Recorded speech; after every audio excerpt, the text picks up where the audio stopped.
Hello, and welcome to the Writers and Illustrators of the Future podcast. This is John Goodwin, your host.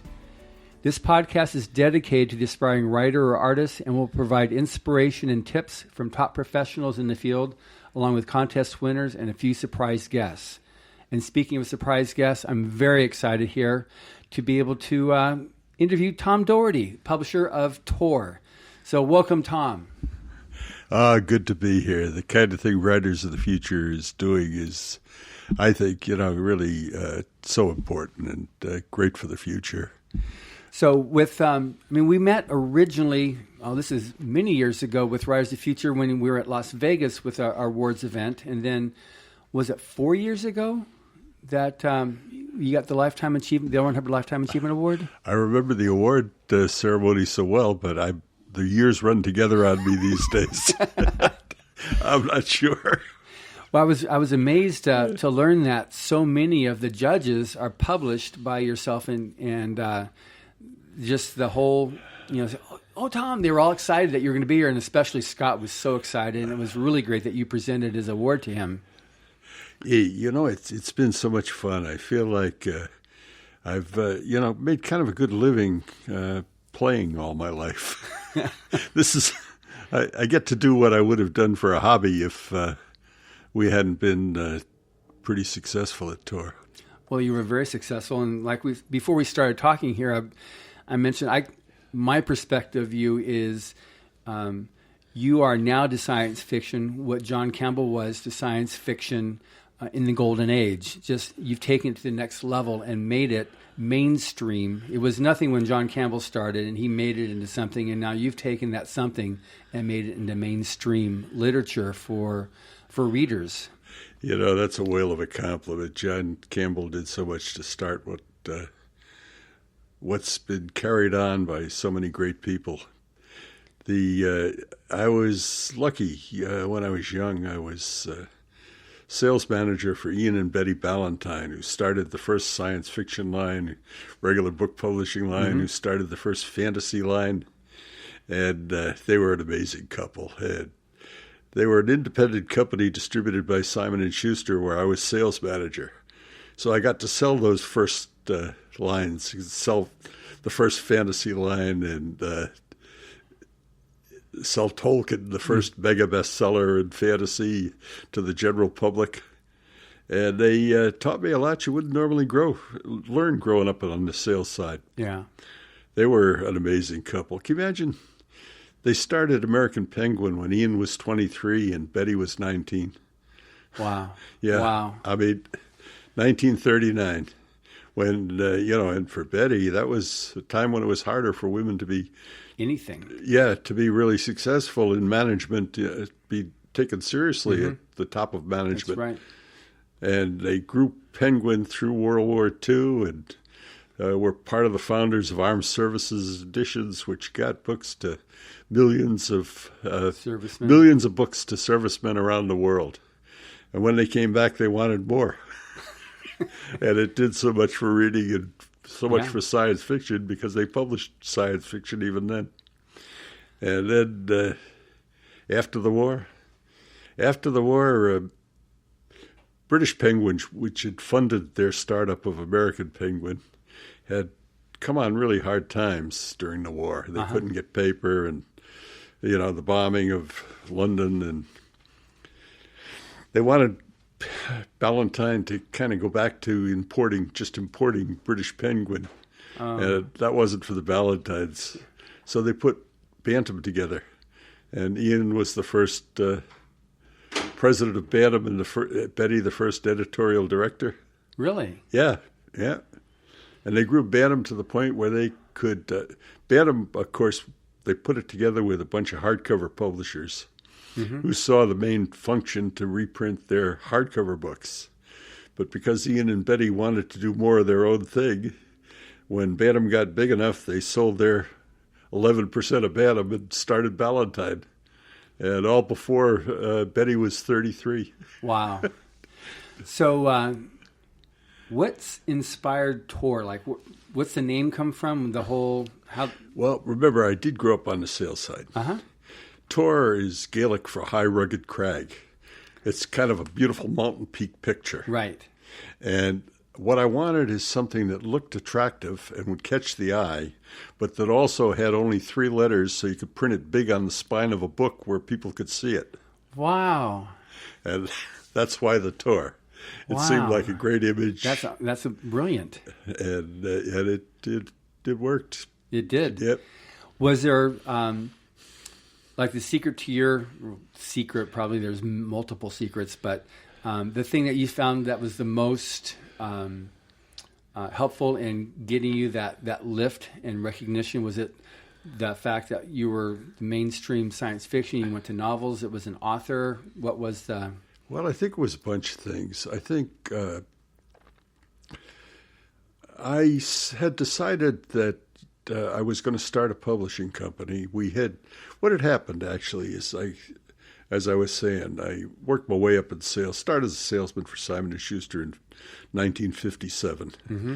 Worked my way up to regional manager and then national sales manager when we were distributing Ballantine. And I always loved science fiction and fantasy, and I read a lot of it then and sold it and got to know Ian and Betty and learned from them, and got a chance to become the executive vice president of Simon & Schuster. Went to Grosset and Dunlap to be president of Grosset.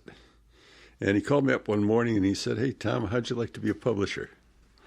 And I said, "Hey, that's the name of the game, Harold." I hadn't been looking for a job at all, but I went over there to be publisher, and I was publisher, among other things, of a young adult line called Tempo. And we began I brought in Harriet McDougall, she's a brilliant young woman editor, and we began doing science fiction and fantasy in this young adult line. Mm-hmm.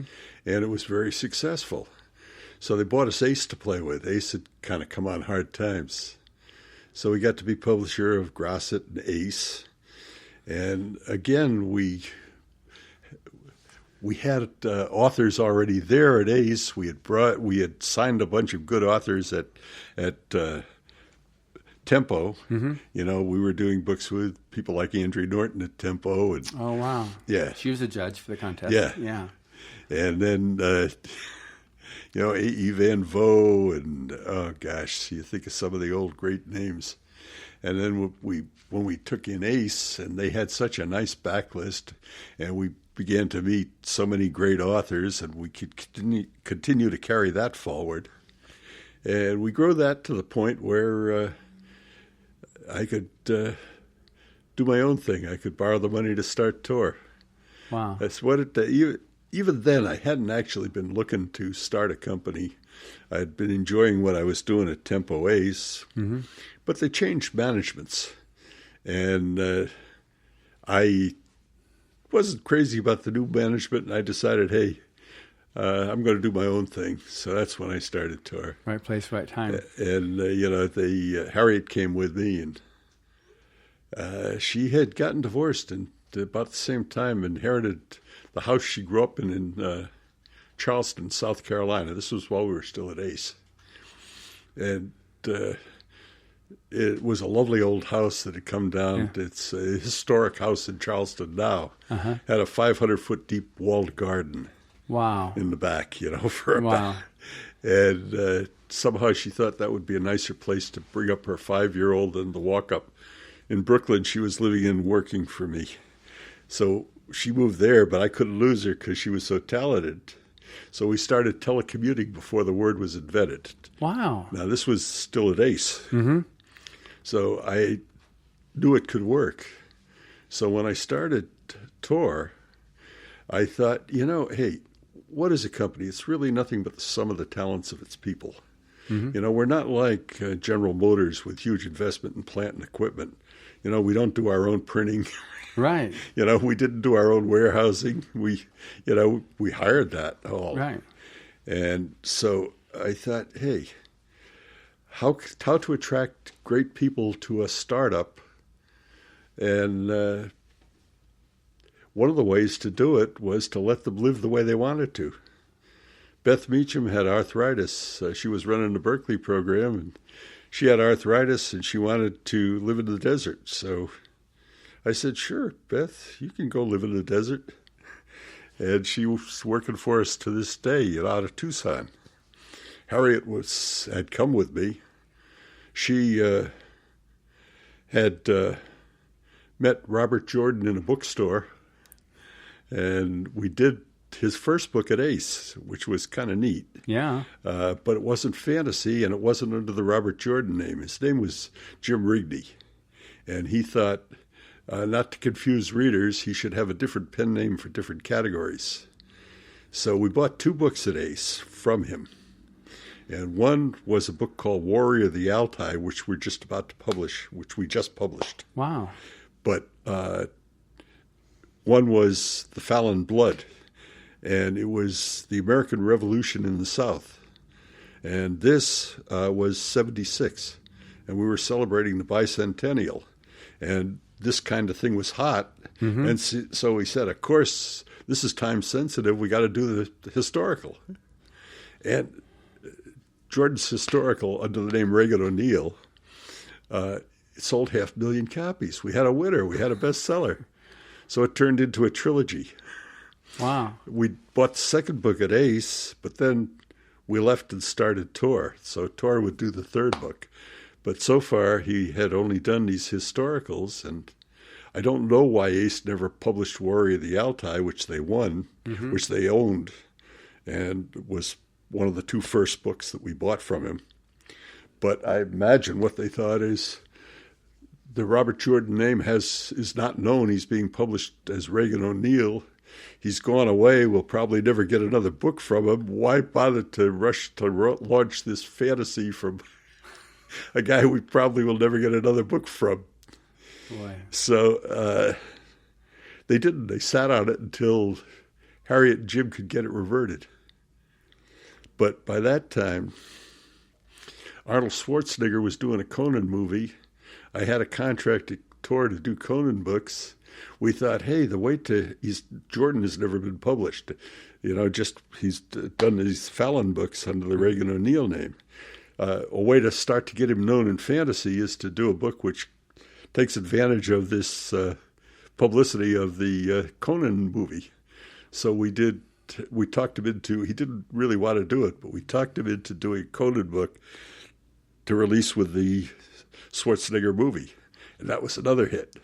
And he didn't think he'd like it at first, but he got a kick out of it and did so well he wrote some more Conan books. Wow. But while he was writing the Conan books, he was working on the side on what he thought would be his really great work, and it was Wheel of Time.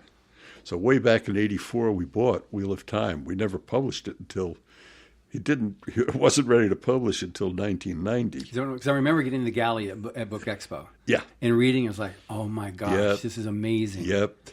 But we ended up doing 6 Conans, and he was working on the Wheel of Time. And then, I remember Harriet sending me the manuscript for it. And, I'd read his books before, and I'd liked them. But she's saying, hey, either I got the wife thing, or this is wonderful. This is much better than anything he's done. You got to read it. I said, okay. And I read it, and I had the same feeling as you. Yeah. I thought, wow, this is great. Yeah, it really, really was. And we decided to do it, which was not done much in those days. We're going to do it as a trade paperback because it's fat. And to try and launch this was a first novel for Robert Jordan. Mm-hmm. To try and launch a big, thick, very expensive book, we thought we'd have better luck doing it as a trade. And we did. We sold 40,000 copies, which in those days was great for a trade. Yeah. And the second book doubled it. And the third book, we decided to do it in hardcover. And, sales department went crazy. They said, you're doubling your sales. Why would you change what you're doing? But we did it, and it was the first one to hit the New York Times list. And the last 7 books he wrote by himself were number 1 New York Times bestsellers. Yeah, no, it just built up an amazing, just that whole universe. People just, what's happening? I got a real kick out of last year when Public Broadcasting picked it, the whole 14-book series as one of the 100 great American reads. That I didn't know that. That's great. Yep. That's great. And then Amazon bought the television rights. I heard that. And they made this huge announcement that Game of Thrones was a wonderful show, and they'd done a wonderful job of production, and they'd spent a record $6 million a week to produce it. But Amazon was going to do even better with Wheel of Time, and they were going to spend $11 million a week to produce it. And they're filming now in Prague. They just started filming. Oh wow, I didn't know that. I knew it was good. They were doing. I didn't know it was that. Yeah, much. so that's pretty exciting for us. That's very exciting. It'll probably come out in 91. What am I saying? 91. 21. Yeah, I won't be around in 91. Years. Yes. So, with respect now, you've had your finger in the pulse of science fiction for several years now. So, what do you see as the future? We got short fiction and long fiction, fantasy, science fiction. There's an amalgam right now. Yeah. They're not necessarily pure genres anymore. Yep. By and large. What do you see as the future of? I guess I've just gave you about 8 questions in a row right there. But so since we're talking about from writers' of future perspective, first of all, short fiction. Well, I think short fiction, we're doing quite a bit of short fiction on Tor.com. And the better ones, and after an author will work at the novella length, we're doing some of those novellas in hardbound. So I always loved the novella form. I thought it was a great art form. But it was kind of going away. The magazines were not as broadly circulated as they had been, and they weren't buying the novella as much, and nobody was writing them. And so it's one of the things that I really think that it was good that Tor.com could do them, could make a success of them on the internet, and enough of a success so that we're getting some great ones and doing them in hardcover and print.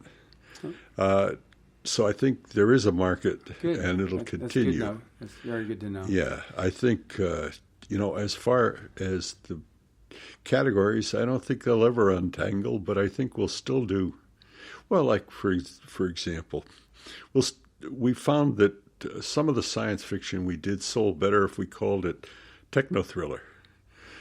Tom Clancy was set in action on a satellite a few years in the future, and selling his techno-thriller.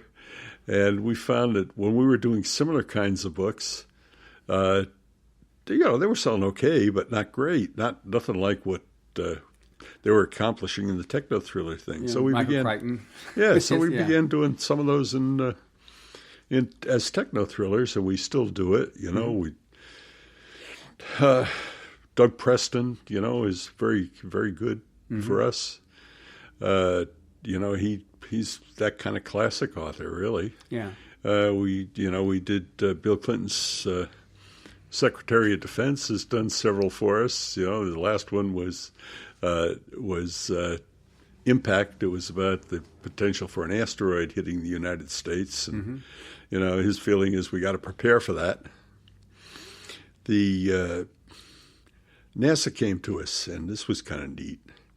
And of course, how to make you feel a little old. The head scientist said he came to Tor because I had published the books he grew up on. but thank you. He said, look, what we'd like to do is we'd like to bring you some great ideas and free scientific consultation, and you'll bring great storytellers to the ideas, and maybe we can convince the public to do some of these things. Mm-hmm. Like, he wants to build a space elevator. It's neat. You put a satellite in geosynchronous orbit, and then you put the machinery in to build a high-carbon filament cable.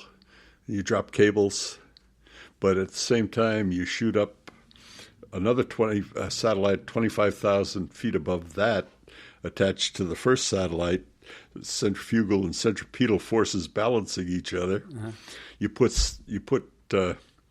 solar collectors. The book, by the way, is Pillar to the Sky by Bill Fortune. Okay. You put solar collectors on these 25,000 miles above the atmosphere of the second one, and he figures that one of these things could bring us enough power to power the United States west of the Mississippi, clean, endless energy. Really? Yeah. And it's it just beams down then? Is that No, you don't beam it down. That's the secret. You cable it down. You got a satellite up there. You build a cable, and you cable it down. And so there's enough power from that alone to do that. Yeah, and it's a much more efficient way of getting all the power, and it's much less dangerous way because broadcasting it down, you could fry things. So you can fly through it, and that was that. Yeah, and he thought if we build a dozen of them, we could begin underselling coal to India and China, and because our prices were best for energy, we could begin cleaning the skies as we brought back enough money to pay for the whole thing eventually. Wow. So this kind of thing, I think, is a kind of exciting thing to get very involved exciting. in. So that's on the one end. On the other end is, like I was telling you about Robert Jordan's fantasy, where if we've got 14 books, and that'd carry it for a lot of years if they make the great show. Yeah. We got something going forward that's going to introduce an awful lot of kids to fantasy. That's right. And really fun fantasy too. Now, one thing I never asked you this question, but I saw you were receiving a Spur Award. Yeah. Several years ago at the Western Writers of America. So, which science fiction was that? Well, how'd that come about? Okay. That came about because I wanted to have a very broad definition of science fiction. Mm-hmm. The techno thrillers in the future, and the far future is straight science fiction. But then that came back into techno thriller where we could sell more because more people thought they read techno thrillers. Right. And that, of course, brings you back to thriller. Right. But archaeology and anthropology are also sciences. Mm-hmm. So a husband and wife team, Mike and Kathleen Gear, wanted to write about how the first people came to this continent, how they settled the basin of the Great Lakes, or how they settled the Mississippi Valley, or how they eventually crossed over and settled the southern Pacific shores. Mm-hmm. And we started this series called The People Book. People of the forest, people of the lakes, people of the river. And it was clear science fiction. You were taking anthropology and archaeology and constructing a world from an extrapolation from the best science available to us. Right. And how many people have lived there. But what this does, see, is it brings you forward. And eventually you come to First Contact. Well, First Contact is something a science fiction editor is very familiar with. Mm-hmm. But think about it. There's also First Contact between Stone Age North American and industrial European. Very different alien cultures that come together. So we began doing First Contact novels, but some of them were more science fiction and some of them were more historical.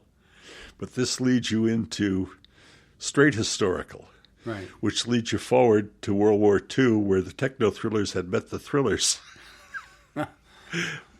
And it was all based around science fiction, but it was taking the broad view that we don't limit it to physics and chemistry in the future. We include things like archaeology and anthropology in the past. Right. That's amazing. So, 'cause I saw that. I see you all the time in all the science fiction conventions and Comic Cons and Western Writers of America. How'd that happen? So I'm glad because I attend it myself. Yeah, well, we wrote how the first people came to the various parts of the West. Wow. Constructed from the best archaeological, anthropological information available. We did those civilizations. That's fascinating. All right, so getting back now to the... then, of course, we did some straight Westerns because once you're doing the one, you get the other, and if it's good... So was the Spur Award for one of those First Contact books, or was that for one of the Westerns that you we've had a number of Spur Awards. We've had them for both. You're too much. Okay. Right. So... in regards to purpose of Rise of the Future is to help inspire, the writers and artists, and it also helps to clear the real good grain from the chaff. Yeah. So we talked a little bit about the value and importance of publishers as a function itself in the world of reading. Can you discuss that a bit, please? Yeah, well, a publisher, what it basically means is to make public. And we have people trained in all the various skills which help to make a book public. Mm-hmm. And almost nobody is an expert in everything. Right. You have people that are great at marketing, people that are great at publicity, people that are great at promotion, people that are great at just straight old-fashioned selling to represent the book individually to the retailer who will handle the book, whether it be the great independent bookstore in your hometown or a Walmart across the country. Mm-hmm. You got to have the right person who knows what that particular market needs, because they need different things. Right. And demographics have to be considered. Mm-hmm. And it's awful hard to be all things to all people. Yeah. And editing is very important. One of the problems authors have is they're too close to the subject at times. Right. And they think things are obvious that aren't really obvious to somebody who hasn't been spending a year right in that world. In that world. Yeah. So, a great editor is going to work. He's not trying to change the author's books. He's trying to help the author to see all these things and to do the greatest book that the author can do, the best book the author can do. And that's what we're trying to do. We're trying to work with an author to help him to do the best he can do. And then it's a highly unusual person that can be great at the writing, which is such a special and the basic skill to it all. Right. But also great at publicity, marketing, advertising, promotion. Selling. Yeah. How can you know all those things and keep up to date with all those things and do all those things? And a publisher, because that's his function, is able to do that. And I think, yes, you have some authors who are a tremendous success in self-publishing, but it's an awful hard thing to do. And I think for the great majority of authors, they're much better off to work with a traditional publisher. Finding an agent and just... Yeah. So that they... And why should, if they're a great storyteller, if they can write a great novel, why should they be spending their time on selling and promotion? It would be better to take those hours and do another book. Mm-hmm. Good. So we have a lot of people that enter the contest, and like I told you, we've had our first winners now from Turkey and Iran.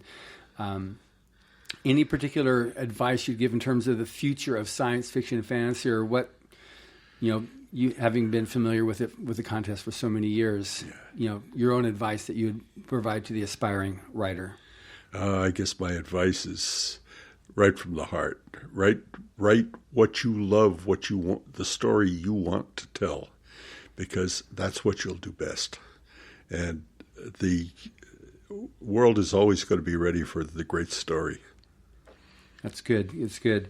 And then I guess just any last on the importance of, like, there's a few that still exist there of like the contests or competitions, for the aspiring writer, but specifically I'm obviously involved with Writers of the Future. Sure. The value of that to the future of, in this case, the genre of science fiction and fantasy. Oh, I think it's tremendous value. I think Writers of the Future has done so much to bring great talent forward and to kind of mother it and support it and teach it.